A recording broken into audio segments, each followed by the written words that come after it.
근데 이 직업이 저한테 처음에 잘 안 맞았어요. 맨날 울었던 것 같아요. 힘들어서. 그럼에도 불구하고 이 일이 좋아하는 일이 되고 잘하는 일이 될 수 있었던 이유는, 제가 오늘 강서구 마곡동에 위치한 베네서재에 놀러 왔는데요. 사장님 간단하게 자기소개 한 번만 부탁드리겠습니다.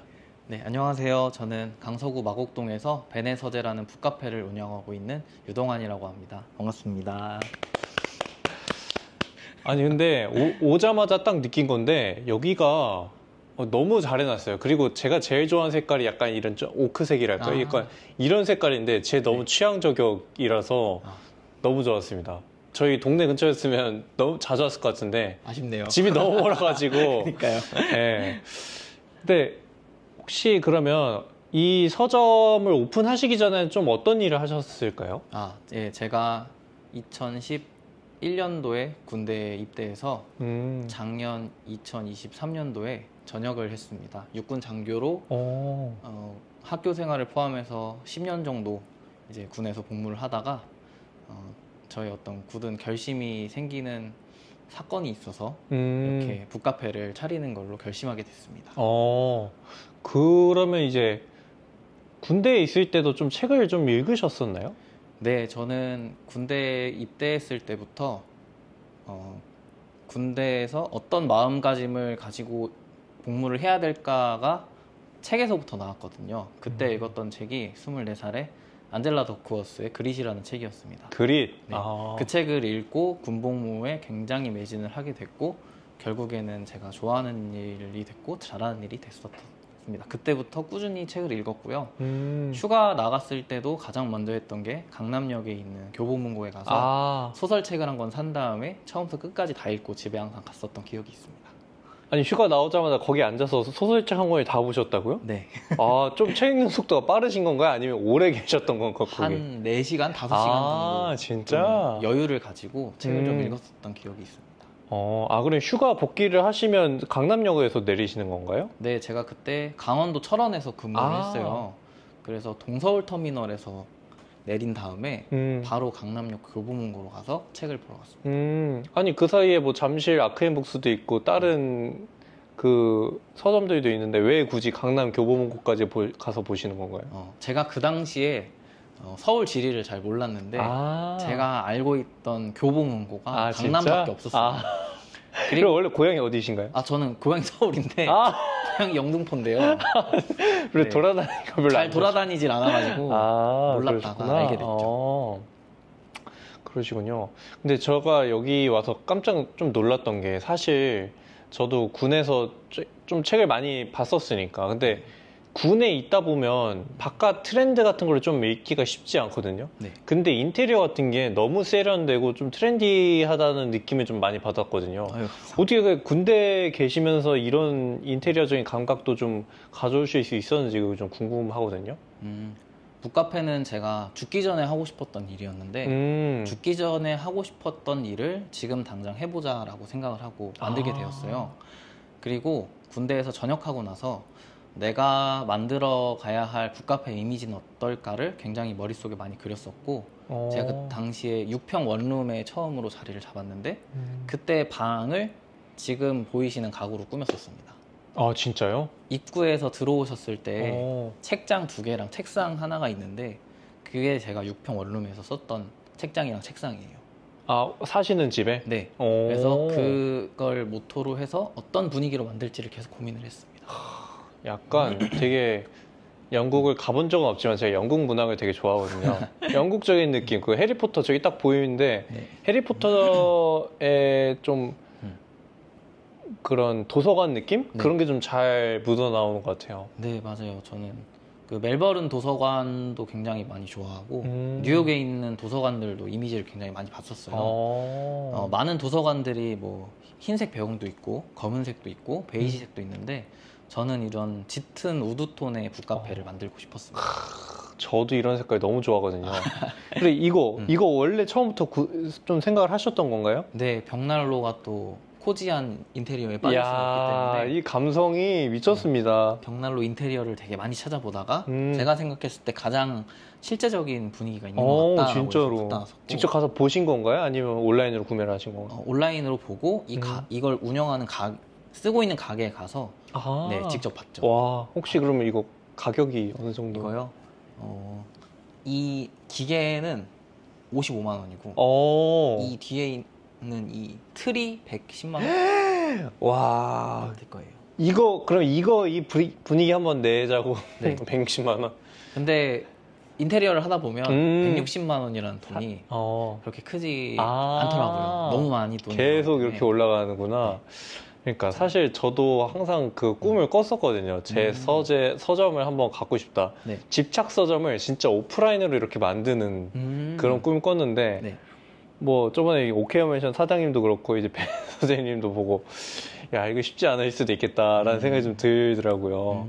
근데 진짜 이런 공간이 있으면 너무 좋을 것 같은 느낌이 들어요. 네. 저도 차리고 나서 굉장히 네. 행복했고 음. 되게 저예산으로 차렸습니다. 아 진짜로? 전혀 그런 느낌이 안 드는데?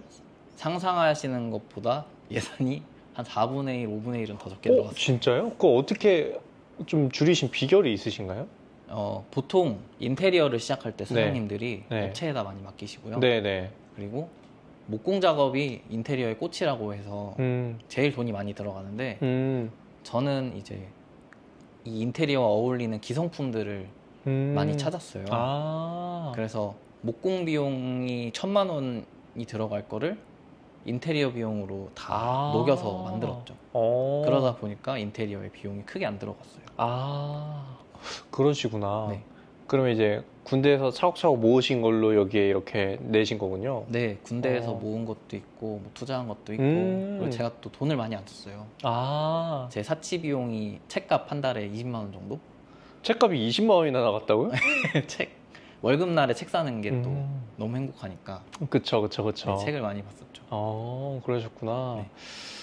알겠습니다. 혹시 군 생활은 어디 쪽에서 하셨었나요? 저는 맨 처음에는 강원도 철원에 있는 15사단에서 15사단? 전방에서 근무를 했고 산 많을 것 같은데 딱 이름만 들어봐도. 네, 그쵸. 강원도라 보니까 아무래도 거기서 가장 험지에 있는 핸드폰도 쓸 수 없는 전방에서 근무를 했었고요. 그 다음에는 경기도 남양주에 있는 73사단이라고 네, 동원사단에서 그쵸. 약간 동원 예비군 가면 있을 것 같은 네. 느낌인데. 거기서는 이제 사단장 비서 업무를 했었고요. 그 다음에는 경북 영덕에 있는 50사단에서 해안 많이 돌아다니셨네. 중대장을 했습니다. 네. 저 군 생활 때 중대장님에 대한 이미지는 조금 더 아저씨 느낌이었는데 지금 되게 앳되신 것 같아요. 아닙니다. 저도 30대를 한창 달리고 있기 때문에. 근데 중대장이란 보직이 좀 되게 어려운 것 같아요. 그럼요. 일단 중대원들이 저 때는 한 100명 넘었던 것 같은데 그래도 후방이다 보니까 그거 정도는 안 됐을 것 같은데 한 70명 정도 되셨... 아니요. 제가 후방에 있을 때가 13명이요. 13명? 그리고 전방에서 중대장 할 때가 한 100명 정도 됐어요. 이게 차이가 크군요. 네, 전방이랑 후방이랑. 전방이랑 후방이랑 차이가 커서. 그러시구나. 알겠습니다. 그러면 군대에서 매달 책 들어오는 거 있잖아요. 네. 진중문고. 맞아, 진중문고. 네. 진중문고도 그럼 많이 보셨겠네요? 저는 책을 볼 때 밑줄을 치고 글을 쓰는 게 너무 좋아서 빌려보질 않아요. 그렇구나. 그래서 책값이 제 사치 비용으로 나갔었어요. 그래서 여기 있는 책들도 제가 다 본책이거든요. 이게 다 제가 가지고 있는 책이에요. 진짜요? 그럼 다 낙서돼 있는 책인가요? 네, 맞아요. 재밌다. 서점 차리면서 몇 권 정도는 신간을 좀 사서 못 읽은 게 있는데 그거 말고 나머지는 제가 다 읽은 책입니다. 그러면 혹시 한 달에 몇 권 정도 읽으세요? 그러니까 이거 차리기 전에는 일주일에 4권에서 5권씩. 일주일에 4, 5권을? 네. 와, 진짜 많이 읽으신다. 한 달에 20권에서 30권 사이? 대박. 저는 많아봐야 한 달에 9권인데. 대박이다. 아니에요. 그때는 또 독서하는 걸 좀 집중적으로 했었어서 그랬고 지금은 일주일에 한두 권? 읽는 것 같아요. 어려운 책 읽을 때는 오래 걸리는 것 같아요. 그렇구나. 생각에 관한 생각은 일주일 정도 읽었던 것 같아요. 3번. 그쵸. 저거 오래 걸리죠. 네. 어. 저거나 뭐 휴먼 네트워크 같은. 저거 말고도 네. 어려운 책들 많은 것 같은데. 아, 제가 장르를 안 가리고 책을 좋아하다 보니까. 그러시구나. 그러니까 이게 네. 뭐 소설도 있고 인문학도 있고 자기계발서도 있고 다 이렇게 나눠져 있는 것 같아요. 네. 혹시 무라카미 하루키는 별로 안 좋아하시나요? 하루키는 이제 안 보이는데. 하루키 책이 그 네. 달리기랑 아, 달리기를 말할 네, 때 내가 하고 싶은 하는 이야기. 네. 저 노르웨이즈인가 저거요? 네, 어. 저기 에디션입니다. 아. 표지가 일본 표지로 나와. 그렇게 있으시군요. 저렇게 읽고 나머지는 제가 음. 안 읽어봐서 그렇죠, 그렇죠. 차근차근히 읽어보고 아. 제일 좋아하시잖아요. 아, 제가 제일 좋아하죠. 그러니까요. 그래서 하루키 책 모으시는 거 보고 네. 대단하다.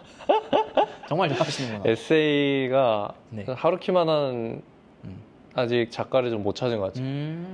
가장 저한테 좀 영감을 많이 줬고 네. 하루키 따라서 수영을 했고 하루키 따라서 달리기 했고 하루키 따라서 레이벤 선글라스도 샀어요. 그렇게 진짜 찐팬이네요. 하다 보면 뭔가 내가 바뀌는 게 느껴지니까 네. 그냥 책에서 그냥 텍스트에서 끝나는 게 아니라 이게 행동까지 옮겨지는 저를 그렇게 만드는 작가가 하루키가 유일해가지고 계속 찾아보게 되더라고. 그래서 좀 조만간 좀 여행을 좀 길게 가보고 싶은 마음이 있는데 또 될지는 모르겠네요. 그러니까요. 네. 바쁘시니까. 아닙니다. 네. 그러면 혹시 이 북카페를 차린 지 얼마나 되셨죠? 제가 5월 23일. 2달 정도 됐어요. 2달 정도 되셨구나. 그러면 이 북카페 운영하시면서 좀 제일 좋았던 점이랑 네. 조금 이거는 좀 안 좋다 이런 거 하나씩 있을까요? 제일 좋았던 점. 제일 좋았던 점은 제가 죽기 전에 하고 싶었던 일을 어떻게 보면 내가 가장 건강한 나이에 그쵸. 직접 했다는 거. 그걸 구현했다는 게 제일 좋았고요. 혹시 실례가 안 된다면 혹시 몇 년생이신가요? 저는 93년생입니다. 아, 아니 근데 너무 동안이신데요? 키가 작아서. 아니. 군대에 있으면 아무래도 이제 햇볕도 많이 받고 이러면서 좀 많이 맛이 가시는 분들이 많잖아요. 중산대 막 네. 30대인데 누가 봐도 막 50대 같이 보이고 막 그런 경우 많은데. 네. 아, 진짜요? 아니, 저도 맛이 많이 가 있었는데 아, 나오고 1년 정도 지나니까 아, 그쵸. 갑자기 조금씩 돌아오더라고요. 그쵸. 아, 그러시구나. 네. 그래서 죽기 전에 해보고 싶었던 거를 네. 좀 가장 젊은 나이에 할 수 있다는 점이 좀 좋으셨던 거. 맞아요. 그거. 그게 제일 좋았었고 음, 뭐 나머지 것들도 더 좋았지만 제일 좋았던 건 그거. 안 좋은 거는 아직 이 공간과 이 공간과 제 컨디션을 좀 조화롭게 하는 방식을 아직 못 찾았어요. 뭐냐면 운영 시간이 있고 그리고 제 휴식 시간이 있잖아요. 네, 그렇죠. 그 밸런스를 맞추는 게 되게 좀 시간이 걸릴 것 같아요. 그래서 제가 아침에 이 일이 익숙하지 않으니까 아침에 8시에 출근해서 오후 3시에 오픈하고 밤 11시에 문을 닫는데 8시에 출근을 하세요? 그 초창기에 그랬어요. 네. 그리고 주말 같은 경우는 제가 독서 모임을 하는데 오전 10시부터 1시까지 독서 모임을 하고 2시에 바로 오픈을 하고 그때는 밤 12시에 끝났거든요. 그러니까 하루가 여기에 다 매몰되다 보니까 그러게. 그래도 이제 이게 일이 되다 보니 밸런스를 맞춰야 되는데 아직은 밸런스를 잘 못 맞추겠더라고요. 휴무일이 없으세요? 하루 있어요. 하루? 수요일 하루. 수요일에? 아, 주로 독립서점 하시는 분들은 주로 수요일에 많이 쉬는 것 같더라고요. 전 처음에 월요일이었거든요. 근데 월요일에 하니까 제가 좋아하는 북카페랑 서점이 다 문을 닫더라고요. 쉬시는 날에도 시장 조사를 다니시는 시장 조사라기보다 그냥 취미생활. 좋아서? 와, 진짜 덕업일치를 이루셨구나. 너무 좋아해서. 대박이다. 네. 그럼 지금은 거기에 대해서 조금씩 찾아가고 계신 거예요? 지금도 8시에 출근하고 12시에 닫으신 거예요? 아니요. 지금은 오전에 운동을 합니다. 운동 가시고? 제가 이거 하면서 살이 한 6kg 정도 쪄서 오전에 이제 운동하고 책 조금 보고 그 다음에 이제 여기 나와서 만들죠. 그때는 저 베이킹을 하는데 실패를 좀 많이 해서 그리고 레시피 잡는데 좀 오래 걸려가지고 와, 진짜 정성이시다. 직접 다 해야죠. 그러니까 그럼 그 마들렌도 직접 구우시는 거예요? 네, 제가 다 만든 겁니다. 와, 대박. 그러면 그거는 전역하고 배우신 거예요? 지금 네, 전역하고 나서 오, 두 분의 선생님을 찾아가 배웠습니다. 열정이 보통이 아니시다. 커피도 배웠고 음, 베이킹도 배웠고. 아, 이거 진짜 하나하나 다 수작업이시고. 아니, 그래서 초반에 8시에 출근하셔도 그렇게 시간이 좀 모자르셨던 거구나. 네. 그리고 일하는 시간에는 네. 대화가 없는 북카페다 보니까 아, 소음이 최소화돼서 음, 키보드 작업을 잘 못해요. 음. 그리고 막 여기서 막 뭔가를 옮기거나 소리가 나는 행동을 못하니까 그걸 끝났을 때 이제 아, 다 하게 되거든요. 아, 그러면 그 시간에는 주로 뭐 하세요? 여기 있을 때요? 네. 책 보고 글 쓰는 게 주예요. 아, 이 키보드 치면 안 된다면서요? 아, 책을 봐요, 책을. 아, 책을 보시고, 네. 아, 직접 쓰시는구나? 네, 저는 다수기로 씁니다, 원래. 요즘 진짜 찾아보기 힘든 아날로그판데 어쩐지 여기도 약간 그 아날로그 감성이 많이 묻어나져 있는 것 같아요, 공간 자체가. 네. 그러시구나. 아, 그러시면 저는 오면서 좀 궁금했던 게 왜 발산역에 좀 차리셨을까요? 제가 워낙 시골에 많이 살다 보니까 군 생활을 하면서 도시에서 한번 살아보고 싶었어요. 그리고 제가 그 당시에 불면증을 앓고 있었거든요. 그래서 불면증을 직접 극복해보고자 운동을 하기 좋은 환경을 찾았는데 두 개의 후보지가 있었어요. 하나는 광교였고 하나는 여기 마곡이었습니다. 왜냐면 둘 다 앞에 큰 호수공원이 있어서. 아, 여기 호수공원이 있어요? 네, 여기 서울식물원이라고 큰 호수공원이 있는데 달리기를 하기 한강 좋거든요. 쪽이랑 가까운 건가요? 네, 한강 쪽도 갈 수 있고 공원도 커요. 달리기를 하기 좋은 장소를 찾다가 여기가 되겠다 해서 마곡을 골랐죠. 마곡에서 살다가 독서 모임이라는 걸 처음 해봤는데 작년에 너무 재밌는 거예요. 근데 그 당시에 했던 독서 모임이 시흥이랑 강남이랑 성수동이었어요. 네. 한 번에 3개를 했거든요. 직접 가신 거예요, 거기까지? 네. 근데 너무 이제 거리가 멀다 보니까 네. 동네에서 책 친구를 좀 구해봐야겠다. 그래서 여기서 당근마켓으로 처음에 책 친구를 구하다가 당근마켓으로? 당근마켓에서 모인 사람들이 독서 모임을 만들어주세요 해서 갑자기 만들게 됐어요. 근데 그 모임이 한 달에 인원이 100명씩 늘어서 정원이 300명인데 한 2달 차에 300명이 꽉 찼어요. 아니, 독서 모임을 어떻게 100명씩 해요? 그러니까 한 번에 100명을 하는 게 아니라 예, 예. 클럽 회원수가 아, 회원수가? 클럽 회원수가 한 번에 100명씩 늘었고 주말에 한 번에 한 3, 40명씩 모였어요. 공간이 돼요? 3, 40명? 그래서 이제 엄청나게 찾아다녔죠. 이 근처에 있는 대형 카페들 오전에는 사람이 없으니까 그때 이제 대관을? 대관 아니에요. 아, 그냥 가서? 네, 그냥 가서 했었죠. 그러면 네. 클럽장님이 직접 돌아가면서 3, 40명을 다 이렇게 컨트롤 하신 거예요? 저랑 같이 운영을 하는 운영진이 7명 정도 있습니다. 변호사도 있고 대학원생도 있고 그 사람들이 한 테이블 하나씩 맡아서? 네, 맞아요. 그렇게 하다 보니까 이 장소에서도 내가 독서 모임을 계속 할 수도 있고 그리고 이 장소의 지리를 내가 1년 정도 살았으니까 어느 정도 알고 있으니까 여기다 해봐야겠다. 망원동에 너무 가고 싶었지만 거기 너무 나도 좋고 훌륭한 북카페들이 많아서 처음 시작하는 제가 조금의 시간을 갖고 경쟁력을 여기서 기를 수 있다고 생각을 그때는 했었습니다. 그래서 여기다가 차리게 됐어요. 아, 맞아요. 이게 독서 모임에서 좀 베이스가 된 서재인 거죠? 네, 맞아요. 그래서 그때 하셨던 분들이 지금도 좀 오시고 그러시는 건가요? 네, 맞습니다. 그럼 한 번에 오실 때 가격은 어느 정도 되세요? 그 당시에도 네. 음료값으로 이제 모였었고 장소 대관을 안 하기 때문에 저는 돈을 받는 게 아니라고 생각을 했어요. 그러면 무급으로 하신 거예요, 독서 모임을? 그렇죠. 왜냐면 취미생활 가까웠으니까. 그리고 여기서 할 때도 제가 여기 이용권으로 이용하는 북카페인데 네. 그분들한테는 음료수 값만 받습니다. 가격을 왜냐면 네. 저는 콘텐츠를 소비하고 콘텐츠를 생산하시는 분들은 그런 시간과 활동들이 금액적인 부분이 되게 크잖아요. 본업이 있으시고. 그쵸. 근데 저는 제 본업은 북카페 사장이면서 이용권을 구매하는 분들에게 맛있는 음식을 제공해 드리는 건데 그런 독서 문화를 활성화시키는데 많은 사람들을 모으고 독서를 재밌게 만들고 선순환을 하는 그런 좋은 전 기회라고 생각을 했어요. 그런 것들은 가격이 오히려 쉽게 들어올 수 없는 장벽이 되거든요. 그런 가격적인 장벽을 무너뜨렸을 때 사람들이 자연스럽게 궁금해서 오다가 보면 책이 좋아지더라고요. 저는 그 모습을 1년 정도 이제 운영하면서 봤기 때문에 그런 선순환이 좀 필요하다고 생각을 합니다. 그래서 운영 시간 아닐 때 이제 그 모임을 하고요. 아, 아예 그런 진입장벽 자체를 낮춰가지고 네. 사람들이 독서에 흥미를 가질 수 있게 네. 하시려고 네.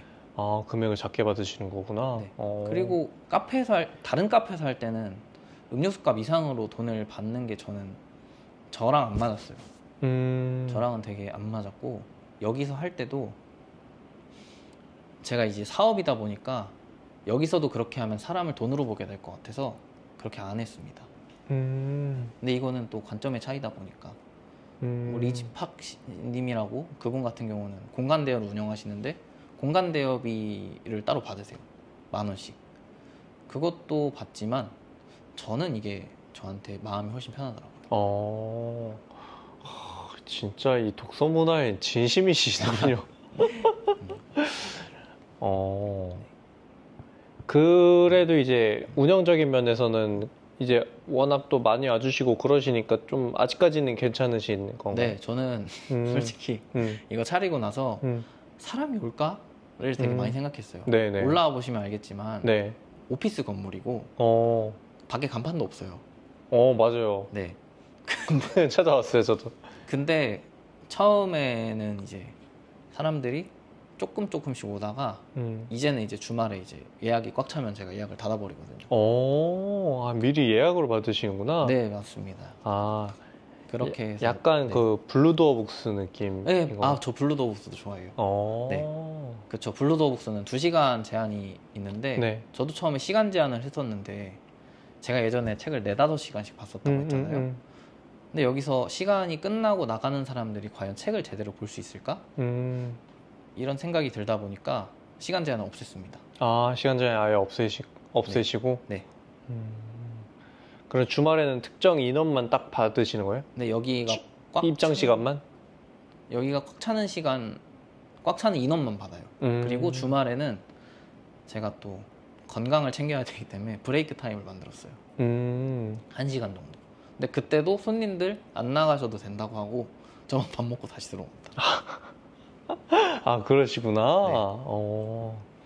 맞아. 이게 혼자 운영하시는 그 사장님들 보면 밥을 안 드시더라고요. 네, 맞아요. 밥 먹을 시간이 없으니까. 왜냐면 여기서 밥을 먹기가 어렵거든요. 냄새도 나고. 그러니까 다들 그러시더라고요. 손님 응대를 못 하니까. 근데 저는 또 건강이 되게 중요한 사람이기 때문에 그쵸. 그냥 제가 나가서 밥을 먹고. 웃긴다. 읽고 계세요? 하고 저는 그냥 밥 먹고 다시 돌아오시는? 네, 맞아요. 근데 뭐 다른 데 같으면 뭐 도난 위험도 있고 그런데 여기는 책 보러 오는 데다 보니까 그런 것도 없어서 지금은 그렇게 하고 있어요. 우리나라니까 또 가능하다, 그것도. 네, 맞아요. 그죠? 우리나라니까 가능해요. 손님들이 또 그때 저 없을 때 나가실 때 또 다 저기다가 트레이 다 올려주시고 하더라고요. 그러시구나. 네. 이 소파도 너무 좋은데? 이거 개인적으로도 사고 싶은 소파예요. 이거요? 네. 이건 우리나라의 자랑 오늘의 집에서 산 거. 오늘의 집에서? 오늘의 집에서 샀습니다. 이게 저희 가게 트레이드 마크라고 볼 수 있거든요. 그러니까 이 색깔이랑 네. 이 초록색이 너무 잘 어울려요. 네. 그래서 저희 캐릭터에도 이 의자가 있어요. 그러네. 그러네. 네. 맞아. 걔 색깔도 이 색깔이고. 네, 맞아요. 베네 서재도. 네. 좋습니다. 베네 서재를 운영하시면서 목표가 좀 있으실까요? 목표요? 네. 일단 개인적인 목표는 최대한 오래 하는 거. 최대한 오래. 저는 이거를 평생 하고 싶은 생각으로 벌써 지금 만든 거거든요. 평생 하고 싶다는 생각으로 만들었기 때문에 무리를 안 했고 빚도 없어요. 네, 빚도 없고 그리고 가게 운영 예산이 따로 있고 제 생활비도 따로 있어요. 예산을 그렇게 빼놓고 굉장히 여기서 돈 욕심 안 부리고 할 수 있는 여유로운 것들을 최대한 많이 넣어서 제가 고객분들에게 좀 정말 좋은 것들을 진정성 있게 줄 수 있도록. 와, 진짜 진심이시다, 여기에. 네. 그렇게 결심을 하게 됐었죠. 제가 군대를 전역하기 전에 어떤 일을 해야 될지 몰라서 막 책을 읽었어요. 이 일도 찾아보고. 근데 그때 나왔던 일들이 다 돈이랑 관련돼 있었거든요. 음, 뭐 어떻게 하면 돈을 빨리 버는데 그때 항상 그때 월천이 되게 유행했어요. 그쵸. 이렇게 하면 월천 벌어. 어, 근데 제가 아무리 생각해도 답이 안 나오는 거예요. 저는 군대에서 재밌게 일했기 때문에 그만두지 않았으면 평생 일을 할 수가 있었어요. 근데 내가 그런 일 돈 때문에 할 거면 내가 왜 그만둘까가 이제 또 돌아온 거죠. 그래서 제가 그때 스타트 위드 와이라는 책을 읽고 내 신념을 문장으로 한번 만들어 보자 라고 해서 10년 동안 쓴 일기장을 놓고 질문 3개를 만들었어요. 첫 번째 질문, 나는 왜 이 일을 시작했을까?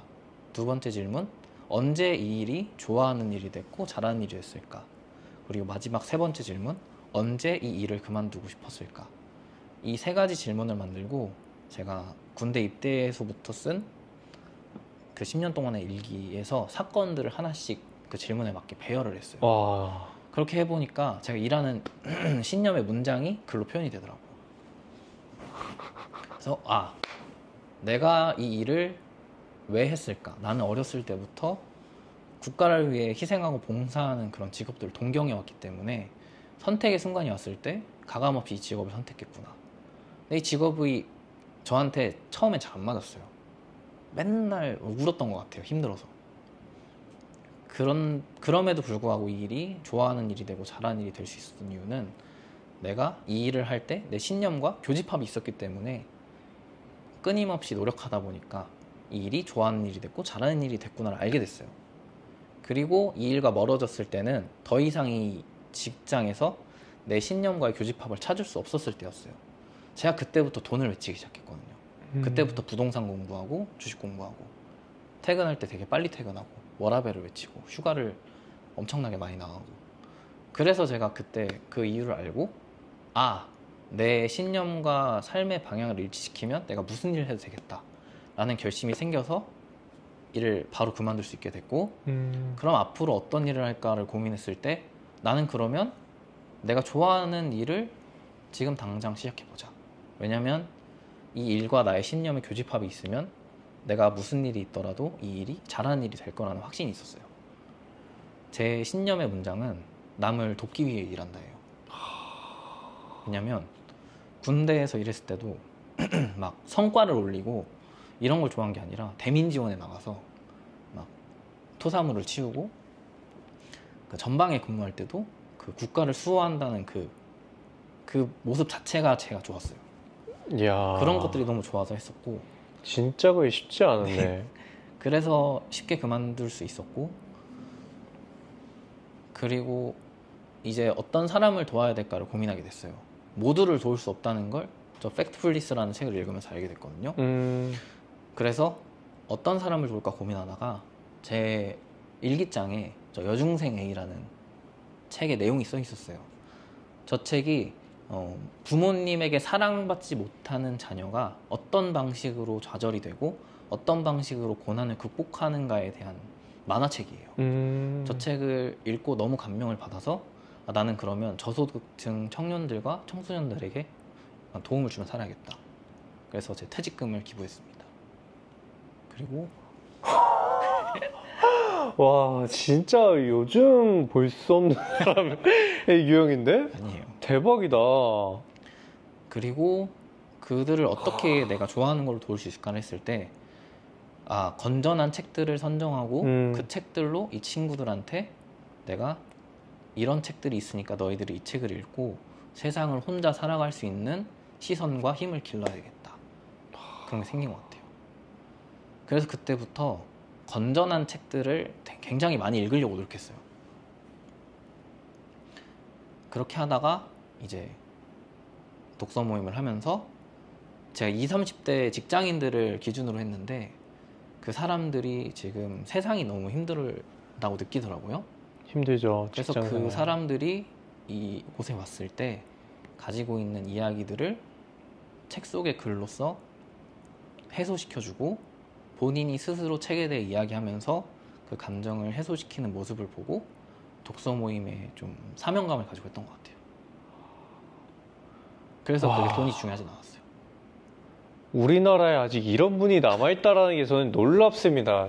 다들 돈에 미쳐있고 부동산에 주식에 어떻게 비트코인에 다들 여기에 몰두해 있는데 전 살다가 퇴직금을 모두 다 기부한 사람 처음 봤어요, 지금. 아, 모두 다 기부한 거 아니고. 아, 1,000만 원 정도 기부했어요. 야, 그래도 그게 얼마나 큰 용기예요, 1,000만 원이.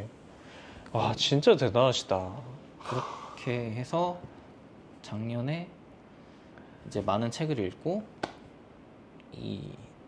여기를 꼭 어떻게든 구현해 봐야겠다고 노력을 했죠. 와, 근데 그래서 저도 이제 차렸겠습니다. 얘기 들으면서 너무 공감됐던 게 네. 저도 지금 준비 중인 프로젝트인데 네. 아무도 모르거든요. 네. 은둔 닌자 프로젝트라고 해가지고 네. 은둔 청년인 분들이 다시 사회에서 나와가지고 좀 용기를 얻어갈 수 있게끔 하는 프로젝트예요. 그것도 이번에 제가 아까 말씀드렸던 도파민 딕톡스 클럽의 퐁의 대표님께서 따로 하시는 건데 네. 주로 지금 B2G로 해요. 뭐 노원, 네. 구립 이런 데 가가지고 은둔 청년들한테 이런 프로그램을 소개해주고 이런 건데 저는 완전히 이제 B2C로 해보자 저랑 같이 해가지고 이제 준비하고 있거든요. 네.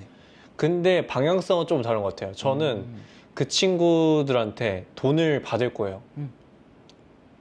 꽤 적지 않은 금액을 받을 거예요. 왜냐하면 저는 그들이 좀 깨야 될 게, 아니 깨야 된다기보다는 그분들은 굉장히 자존심이 세신 분들이거든요. 그래서 왜 더 공짜로 해준다고 하면 안 하세요. 막 구립에서 이렇게 공짜로 해준대 안 가요. 왜냐면 자기는 다 자존심이 굉장히 높고 대부분 취업 준비를 하시던가 아니면 시험 준비를 하시던가 뭐 고시 준비를 하시다가 좀 잘 안 되다 보니까 좀 그렇게 가신 분들이 있거든요. 그래서 다들 공부도 열심히 하시고 잘하셨던 분들이고 그래서 자존심이 꽤 세신 분들이 많거든요. 그래서 그분들한테는 이렇게 적지 않은 금액을 받고 이 프로그램을 팔 거예요. 그리고 솔직하게 저는 말할 거예요. 저는 여러분들이 이걸 사줌으로써 저는 돈 벌 거예요. 윈윈이다. 당신한테만 내가 기부를 하는 게 아니다. 좀 그런 식으로 좀 다가가려고 하는데 되게 신기하네요. 같은 문제를 보고 있는데 해결하려는 뭔가 방식 자체가 완전히 좀 다른 느낌인 것 같아가지고 네. 근데 같이 이 문제에 좀 공감을 한다는 것 자체가 좀 되게 재밌고 좀 오늘 이야기 들으면서 굉장히 쇼킹했어요. 아유. 진짜 저는 우리나라에서 이런 사람이 남아있다라는 게 진짜 놀라웠어요. 숨어있는 사람들이 되게 많습니다. 제가 되게 존경하는 분이 있어요. 김상식 대표님이라고 남해에서 행복베이커리라는 빵집을 운영하세요. 이분이 유퀴즈블 온더블록에 나오거든요. 진짜로? 그분이 아침마다 어린아이들한테 빵을 이랑 요구르트를 주시거든요. 그분이 그거를 몇 년 동안 지금 계속 해오고 있어요. 근데 누구한테도 알리지 않고 하다가 돈이 좀 부족해서 LG에서 주는 의인상을 한번 받았는데 그것 때문에 이제 또 유명해지셔서 유퀴즈 블록에 나오시고 최근에 조선일보 기사도 나오시고 제가 그래서 이걸 창업하기 전에 굳은 결심을 좀 다지고자 롤모델 2명을 만나러 왔어요. 한 명은 궤도시고 그러니까 직접적으로 아는 건 아니고 네, 궤도시고 한 명이 그 남해 행복베이커리 사장님이에요. 궤도님은 제가 팝업 스토어 때 이제 찾아뵙고 저 책 2권이 사인본이거든요. 네, 저 책을 사인을 받으면 제가 말했죠. 당신이 내 롤모델이다. 왜냐면 당신이 과학이라는 것을 대중에게 전파하기 위해서 그렇게 쉽고 재밌게 노력하는 모습이 굉장히 난 존경스럽다. 나도 이 책이라는 어떻게 보면 사양돼가는 종이책이라는 이 문화를 나도 대중들에게 조금 재미있고 쉽게 잘 설명하고 싶어서 당신을 찾아왔다. 그렇게 말씀하셨죠. 그리고 행복베이커리 사장님한테 찾아가서 당신이 내 롤모델이다. 당신처럼 살고 싶다. 그렇게도 말씀하셨죠. 그러고 나니까 또 이제 무슨 결심을 한 번 또 다지게 됐죠. 100년 만에 일찍 태어나셨으면 독립운동 하셨을 것 같아요. 나라를 위해서 이렇게 헌신하시는 모습이, 야, 우리나라가 괜히 그렇게 독립운동한 게 아니네. 이런 분들이 있으시다는 게 놀랄 따름입니다, 진짜. 근데 이것도 다 네. 관점의 차이고 관점의 차이가 이런 다른 행동으로 나오는 건데 저는 틀렸다고 아무것도 생각하지 않습니다. 그냥 세상엔 정답이 없잖아요. 책을 굉장히 많이 읽었지만 되게 겸손하게 말해야겠네요.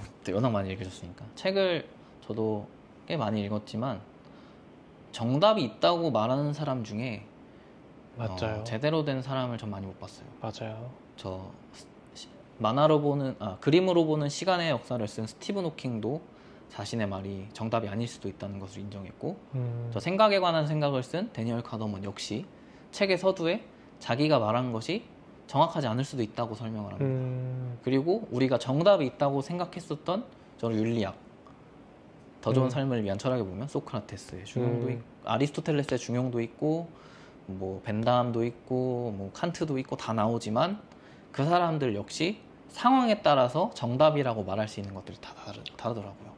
그게 어떻게 보면 또 중용인 거잖아요. 그쵸? 그 상황에 맞춰서 네. 이 상황에서는 이렇게 해야 되는 거, 이 상황에서는 이렇게 해야 되는 게 근데 그렇게 하기 위해서는 굉장히 이해심도 넓어야 될 것 같아요. 그리고 사람이 모순이 생긴다라는 걸 인정하고 받아들이는 자세도 굉장히 필요한 것 같고 그런 면에서 진짜 요즘 같은 세상에서 특히 그런 마음을 갖는다는 것 자체가 굉장히 뭔가 특별한 것 같아요. 이게 특별함이라는 게 상대적인 거잖아요, 사실. 네. 옛날에 만약에 이런 분들이 다들 좀 의협심이 있으시고 세상에 좀 봉사하는 마음으로 사시는 분들이 많으면 전혀 특별하지 않으실 건데 지금 같은 세상에서 누구든 돈만 바라보고 저도 그렇고 자신의 성공을 생각하고 그런 사람들만 있는 세상에서 이렇게 좀 퇴직금 1,000만 원을 기부하시고 그 실제 롤모델 찾아가서 이런 말씀도 듣고 하는 이런 게 굉장히 특별하게 느껴져요, 저는. 아유, 아닙니다. 정말 오늘 오길 잘했네요. 저도 사실 이 일을 하면서 굉장히 좋은 게, 물론 직장 다니면서도 뭐 좋았던 점들이 많았지만 되게 다양한 사람들을 많이 만날 수 있다는 사실이 저한테는 되게 재밌고 흥미롭게 느껴지더라고요. 회사에서만 있었으면 다들 퇴근 언제 하지? 이런 생각만 했을 텐데 이렇게 뭔가 청소년들한테 좀 도와주고 싶고 책을 읽을 수 있게 그 진입장벽을 낮춰주고 이런 마음을 가진 사람을 만나기가 쉽지 않거든요. 그래서 그런 면에서도 제가 지금 하고 있는 일이 좀 되게 뿌듯하게 느껴지기도 하고 재밌다라고 느껴지는 게 이런 포인트인 것 같아요. 그렇지만 한번 가끔 좀 불안하거나 그런 적은 없으세요? 저는 그게 가끔 오거든요. 어떤 불안? 제가 이제 수익이 지금 일정하지 않다 보니까 네. 회사 다니면서는 수익이 이렇게 매번 네. 동일하게 나오는데 네. 저는 가끔 그게 오거든요. 내가 이걸 평생 할 수 있을까? 아니면 뭔가 좀 금방 속된 말로 좀 날아가는 유튜버들도 많고 인플루언서 분들 많은데 네. 저렇게 됐을 때 뭔가 내가 견딜 수 있을까? 좀 그런 생각도 좀 가끔 하거든요. 물론 그 급도 아직 아니지만 뭔가 수익이 일정치 않다 보니까 그런 불안감이 저는 가끔 이렇게 좀 잠식되는데 네. 혹시 사장님께서는 그런 적은 잘 없으신가요? 저도 사람이기 때문에 가끔은 그런 불안감이 있는데 지금은 제 그 행동과 제 여기서 얻는 수익을 좀 분리를 시켰어요. 그래서 제가 이거 하면서 지금 독서 모임으로 벌었던 돈들은 다 또 기부했습니다. 진짜 대단하신 분이다. 첫 달에 이제 100만 원을 이제 또 기부를 했고, 근데 기부를 한다는 게 좋은 게 아니라 저는 제가 하는 말과 제 행동에 책임을 좀 지고 싶어요. 그 행동과 말로서 책임을 지면서 살다 보면 제가 하는 행동에 부끄러움이 없어지거든요. 그런 부끄러움을 가지고 안 살기 때문에 제가 좀 이렇게 할 수 있는 것 같아요. 그리고 여기서 이용권을 구매해서 책을 읽으시는 분들한테도 합당한 가격으로 이 공간을 이용한다는 그런 마음을 드리기 위해서 제가 베이킹이나 이런 거, 커피 이런 것도 안 해봤는데도 공부를 해서 이제 제공을 하고 있죠. 이거는 문득 든 생각인데 사장님 같은 중대장님 만났으면 진짜 군생활 잘 재밌게 했을 것 같아. 아유, 진짜 이렇게 뭔가 오랜만이야. 진짜 오랜만이에요. 이런 분들 만난 게. 이런 마음을 갖고 있는 사람을 만난 게. 책에서만 봤어, 사실. 실제로 본 적이 없어.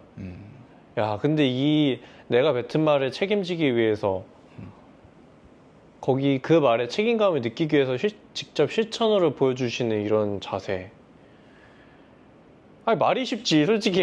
이게 어떻게 되냐고. 야, 재밌다.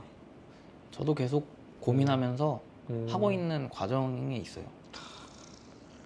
결국 사람은 네. 죽었을 때 완성이 되기 때문에 죽을 때까지 어떤 결과를 내던 간에는 상관이 없다고 생각을 해서 저도 계속 시행착오를 겪으면서 노력하고 있습니다. 뭔가 제가 다 인터뷰를 하면서 제 마음이 정화되는 느낌이에요. 이런 분들을 만나서 얘기를 하는 것 자체가 저한테 되게 정화되는 느낌이에요. 왜냐면 항상 저는 뭔가 조회수 고민하고 뭐 이런 고민이 많으니까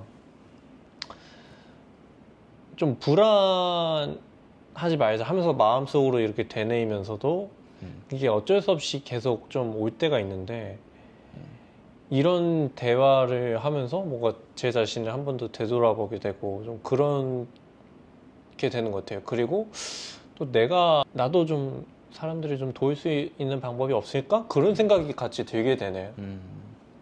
진짜로.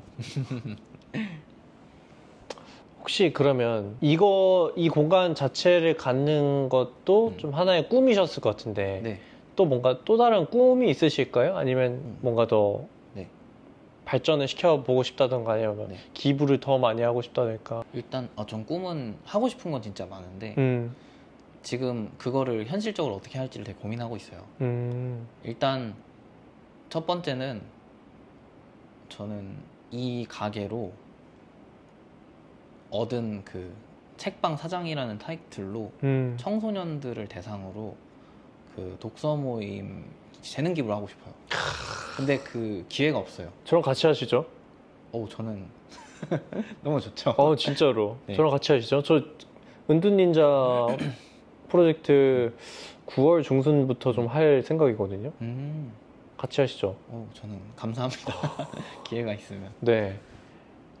그게 제 첫 번째였어요. 왜냐면 청소년들을 만날 수 있는 기회가 많이 없으니까 여기에 오시는 사서 교사님도 있는데 그분 통해서 만난 대학생 친구들한테는 해봤는데 청소년들을 직접 마주하고 좀 해보고 싶습니다. 그게 원래는 대박. 구청이랑 좀 하고 싶었는데 제가 이거를 시작하고 나서 여유를 못 내서 아직 시작을 못했어요. 저도 교육청에 좀 제안을 해볼까 생각 중인데 그거. 네, 저는 너무 좋죠. 네.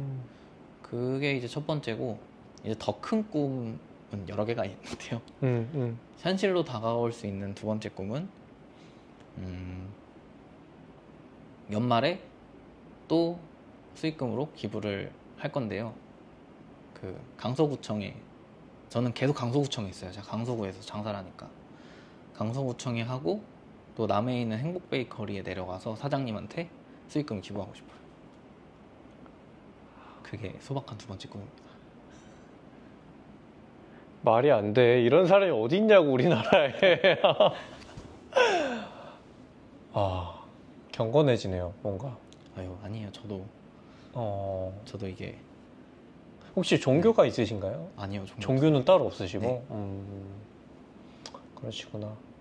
올해 목표는 재능 기부하고 네. 기부하시고. 또 하나 있다면 계속 올해도 살아남아 보는 거. 저도 사실 내 꿈 이렇게 하면 제 개인적인 것만 좀 생각을 하게 되는 것 같은데 뭔가 이렇게만 살다가는 진짜 나중에 죽기 전에 좀 허무할 것 같다는 생각도 드네 순간. 이왕 이 세상에 온 거 좀 세상에 도움을 주면서 살아가면 잠깐 살아가는 거 바람 같은 인생이라고 하잖아요. 그런 인생에서 누군가한테 한 번이라도 좀 웃음 짓게 할 수 있고 행복을 줄 수 있다는 게 굉장히 뿌듯할 것 같네요. 맞아요. 타인을 위해 봉사한다는 건 엄청 큰 돈을 기부하고 엄청나게 많은 사람들을 뭐 의술로 살리고 이런 것도 있지만 정말 작은 행동으로 한 명이라도 변화하게 만들면 되는 것 같아요. 책 속에 이런 말이 있어요. 어떤 친구가 바닷가에서 어린아이가 불가사리가 해변으로 밀려 나오면 그걸 하나씩 바다로 던져요. 어른이 가서 말합니다. 얘야, 너 그거 한다고 몇 개나 하겠어? 그거 누가 알아줘? 라고 말하니까 아이가 쟤는 알아 라고 말해요. 그러니까 내가 도와준 그 사람은 내가 도움을 줬다는 걸 안다는 거예요. 그런 마음가짐만 가지고 해도 남을 돕는다는 건 그렇게 크게 어려운 일은 아닌 것 같아요. 세상에 이름을 남길 만한 큰 선행을 베풀 수도 있지만 죽기 전에 내가 기억할 수 있고 상대방이 기억할 수 있는 선행 자체도 저는 엄청나게 의미 있다고 생각합니다.